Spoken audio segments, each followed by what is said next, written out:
अमन एक मोची था जो सड़क के किनारे जूते चप्पल जोड़ने और जूते पॉलिश करने का काम करता था। अगर किसी बहन की चप्पल टूट गई हो तो अमन मोची के पास आइए, मात्र 20 रुपए में चप्पल ठीक कराइए। अगर किसी बाबूजी का जूता गंदा हो गया हो तो अमन मोची के पास आइए, मात्र 20 रुपए में जूता पॉलिश करवाइए। अमन दिन भर में 150-200 रुपए से ज्यादा नहीं कमा पाता था। देर रात को अपने घर सब्जी और आटा लेकर पहुंचा। लो सरला, आज फूल गोभी लेकर आया हूँ, सूखे मसाले डालकर खूब चटपटी करके बनाना। फूल गोभी इस समय बहुत महंगी है, तो गोभी लाने की क्या जरूरत थी? लौकी, तुरई, कद्दू खाकर मन उब गया है, तो आज मैंने सोचा फूल गोभी लेता चलूं। अपनी कमाई देखकर चीजें खरीदा करो। महंगी आइटम खानी है तो मोचीगिरी छोड़कर कोई और काम धंधा शुरू कर दो। अब मैं क्या करूं? मेरे पिताजी भी मोची थे, उन्होंने ही मुझे ये सारा काम सिखाया। तुम जरा खाना बनाने से पहले थोड़ी चाय बना लो, वरना खाना खाने से पहले ही मुझे नींद आ जाएगी। कुछ ही देर बाद सरला चाय लेकर आती है। ये लीजिए, मसाले खत्म हो चुके हैं। तुम हल्दीराम सेठ की दुकान से मसाले ले आओ, वरना गोभी बिल्कुल बेस्वाद बनेगी। जाता हूँ, अभी जाता हूँ, लेकिन कहीं हल्दीराम की दुकान बंद ना हो गई हो। अमन सेठ हल्दीराम की दुकान पर गया और हल्दीराम गांव में मसालों का सबसे बड़ा व्यापारी था। जब अमन हल्दीराम की दुकान पर पहुंचा, तो हल्दीराम उस दुकान का शटर गिरा रहा था।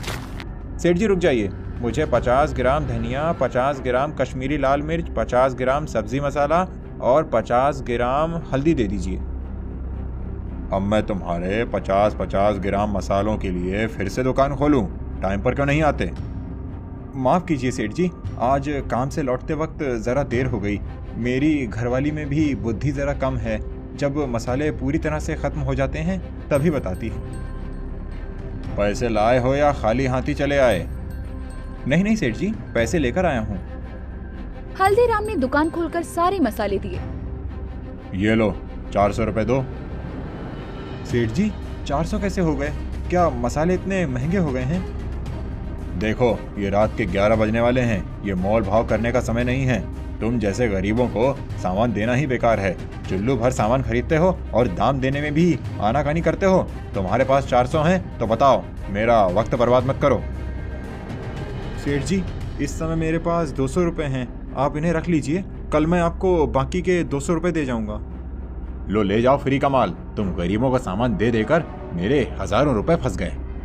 हल्दीराम ने अमन की खूब बेइज्जती कर दी और फिर उसे मसाले दिए। अमन मसाले लेकर घर पहुंचा। खाना खाते समय सरला ने अमन से कहा, अरे कई महीने हो गए, लेकिन मुझे ना तो उल्टियाँ हुई है और ना ही पेट में कोई भारीपन महसूस हो रहा है। कल आप मुझे डॉक्टर के पास ले चलिए। ठीक है, कल काम पर जाने से पहले तुम्हें डॉक्टर के पास ले चलूंगा। अमन अगले दिन अपनी पत्नी को डॉक्टर के पास ले गया। कुछ जांच करने के बाद डॉक्टर ने कहा, वैसे तो सब कुछ ठीक है, लेकिन तुम्हें अपना खान पान सुधारना होगा।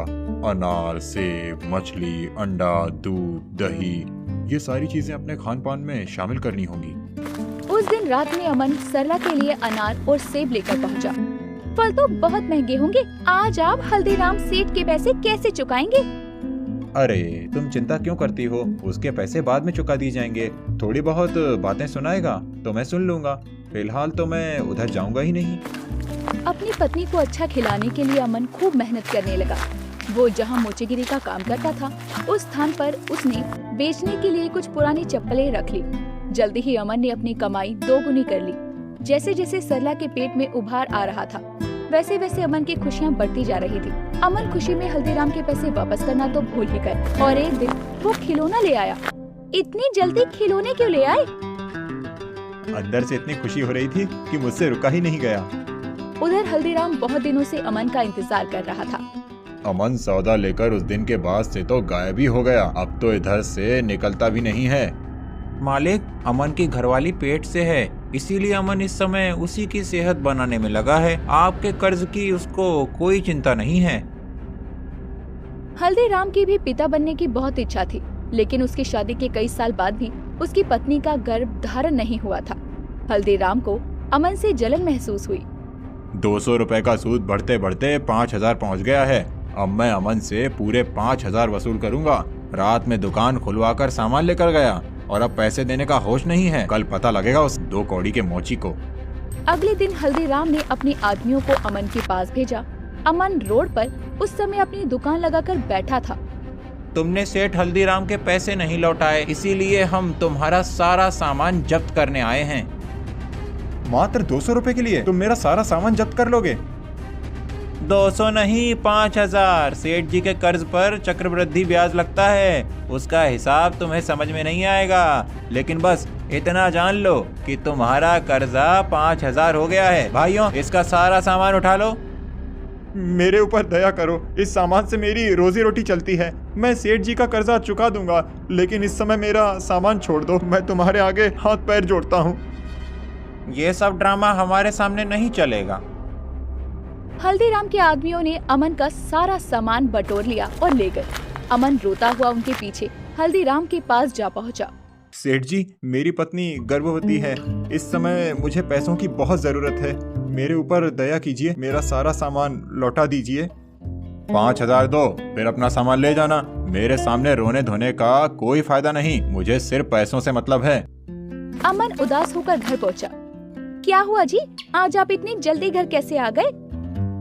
हल्दीराम सेठ ने मेरा सारा सामान छीनकर अपने पास रख लिया। कहता है 5000 का कर्जा चुकाओ, फिर सामान वापस मिलेगा। उस हल्दीराम की इतनी हिम्मत बढ़ गई, तुम अभी पुलिस के पास जाओ। पुलिस के पास जाने का कोई फायदा नहीं। हल्दीराम की बहुत जान पहचान है। मेरे जैसे गरीब की पुलिस नहीं सुनने वाली। तो क्या हाथ पर हाथ धरे बैठे रहोगे, कुछ करोगे नहीं? बहुत कुछ करूंगा। तुम कहती थी ना कि मोचीगिरी का काम छोड़ दो। हल्दीराम की वजह से ही सही, ये काम अब छूट गया। अब मैं जूते चप्पल की दुकान खोलूंगा। लेकिन उसके लिए पैसे कहाँ से आएंगे? मकान गिरवी रखकर। अमन ने अपना मकान गांव के प्रधान के पास गिरवी रख दिया और 2 लाख का इन्वेस्टमेंट करके चप्पल जूते की शानदार दुकान खोली। अमन मजबूत टिकाऊ जूते चप्पल उचित दामों पर बेचता था, इसीलिए उसकी दुकान चल निकली। कुछ 1 महीने बाद एक दिन अमन हल्दीराम सेठ के पास पहुंचा। सेठ, मैं तुम्हारे पैसे चुकाने आया हूँ। हालांकि अब मुझे गिरवी के सामान की कोई ज़रूरत नहीं है, लेकिन वो सामान मेरे पिताजी की निशानी है, इसीलिए वो मुझे वापस चाहिए। चक्रवृद्धि ब्याज से तुम्हारा कर्ज अब 20,000 हो गया है। इतना कर्ज चुका पाओगे?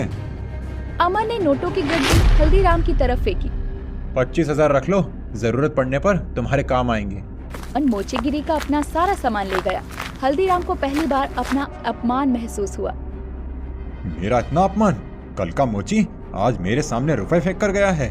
प्रधान जी के पास घर गिरवी रखकर इसने अपनी दुकान शुरू की है ना।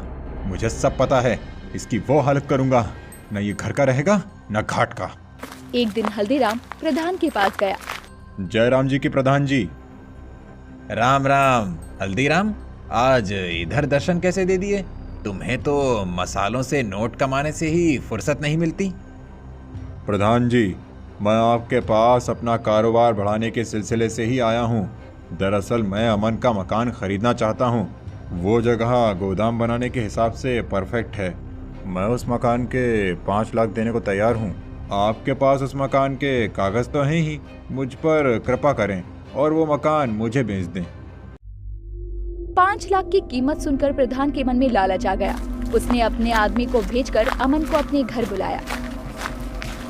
क्या बात है प्रधान जी, आपने मुझे क्यों बुलाया? तुम्हारा कर्जा बढ़ते बढ़ते 4 लाख हो गया है। मुझे इस समय पैसों की जरूरत है। 4 लाख का कर्जा अभी चुकाओ, वरना तुम्हारा मकान और दुकान मैं दोनों बेच दूंगा। ये आप क्या कह रहे हैं प्रधान जी? आपने तो मुझे 2 साल का समय दिया था। अब इतनी जल्दी मैं आपके पैसे कहाँ से लौटाऊंगा? आज शाम तक रुपयों का इंतजाम करो, वरना मकान और दुकान दोनों छोड़ दो। अमन कुछ दिन पहले ही हल्दीराम को 25,000 देकर आया था। उसके पास 4 लाख का इंतजाम किसी भी तरह नहीं हो सकता था। शाम को प्रधान के आदमी अमन के पास गए और उसकी दुकान और मकान पर कब्जा कर लिया। अमन की पत्नी 8 महीने की गर्भवती थी। चलो जंगल की तरफ चलते हैं। गांव में तो हमारे लिए कोई जगह बची नहीं। अमन और उसकी पत्नी जंगल में गए। वो जंगल में खाने की तलाश में काफी आगे चले गए। उन्हें एक नदी मिली।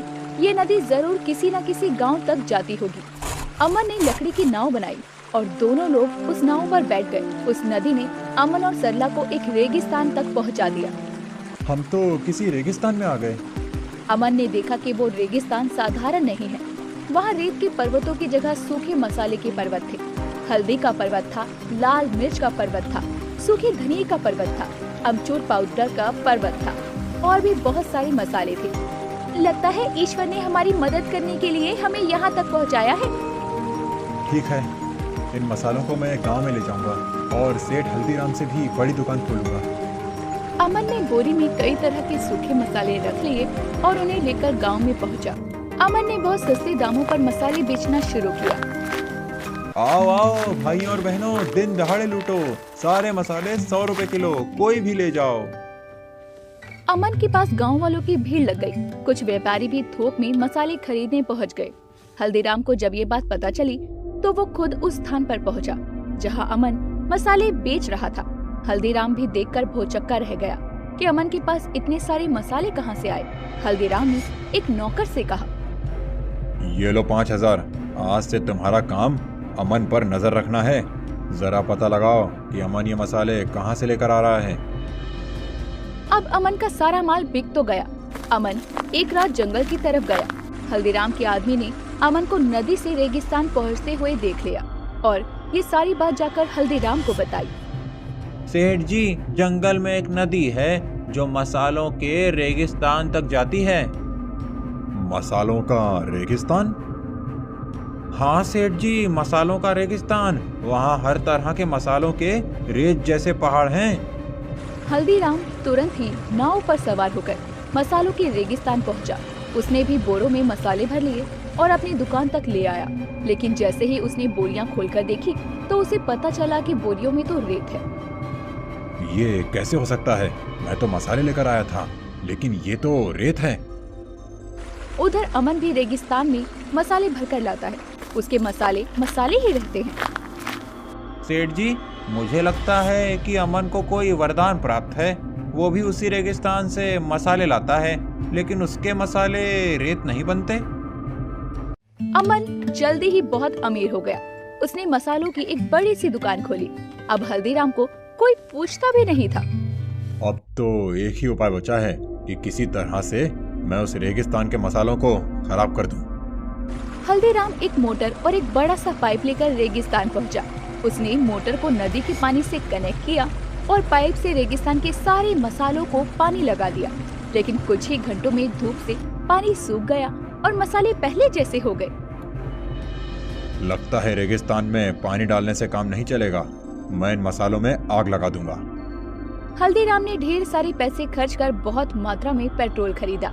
वो पेट्रोल लेकर रेगिस्तान में पहुंचा। उसने पूरे रेगिस्तान में पेट्रोल छिड़क दिया और आग लगा दी। मसाले जलने लगे। हल्दीराम बहुत खुश हुआ। अब मसालों का ही एंड हो गया।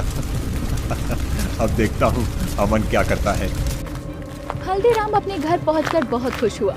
अगले दिन वो फिर से रेगिस्तान को देखने गया। आग बुझ चुकी थी और केवल मसालों के ऊपर की परत ही जली थी। अंदर के सारे मसाले पहले जैसे थे। उसी समय अमन वहां पहुंचा। हल्दीराम, तुम्हारी हरकतें इस रेगिस्तान पर कोई असर नहीं डाल पाएंगी। तुम अपने मसालों की दुकान कहीं और शिफ्ट कर लो, क्योंकि मेरे सामने तुम्हारी दुकान तो चलने से रही। अमन रेगिस्तान से मसाले भरकर ले गया। मैं इस पूरे रेगिस्तान को ही साफ कर दूंगा। हल्दीराम एक बहुत बड़ी नाव लेकर, जो बिल्कुल जहाज की तरह थी, रेगिस्तान में पहुंचा। उसने रेगिस्तान का सारा रेत अपने जहाज में भर लिया और उसे लेकर गांव की तरफ लौटने लगा। जहाज पर रेत का पूरा पहाड़ हो गया था। बीच नदी में जहाज डूबने लगा। हल्दीराम भी जहाज के साथ ही डूबने लगा। कोई बचाओ, मुझे तैरना नहीं आता। उसी समय अमन वहां पहुंच गया और उसने हल्दीराम की जान बचाई। मुझे माफ कर दो अमन, तुम्हारा धंधा बिगाड़ने के चक्कर में आज मैं अपनी जान ही गंवा देता। तुम्हारे मसाले का रेगिस्तान तुम्हें ही मुबारक हो। मैं अपना काम धंधा अब कहीं और ले जाऊंगा। अमन के घर जुड़वा बेटे और बेटी का जन्म हुआ। उसने बहुत बड़े जश्न का आयोजन किया और खुशी से अपनी जिंदगी बिताने लगा। ऐसे ही दिलचस्प कहानियों के लिए हमारे चैनल स्टोरी टेल्स को सब्सक्राइब करना ना भूलें।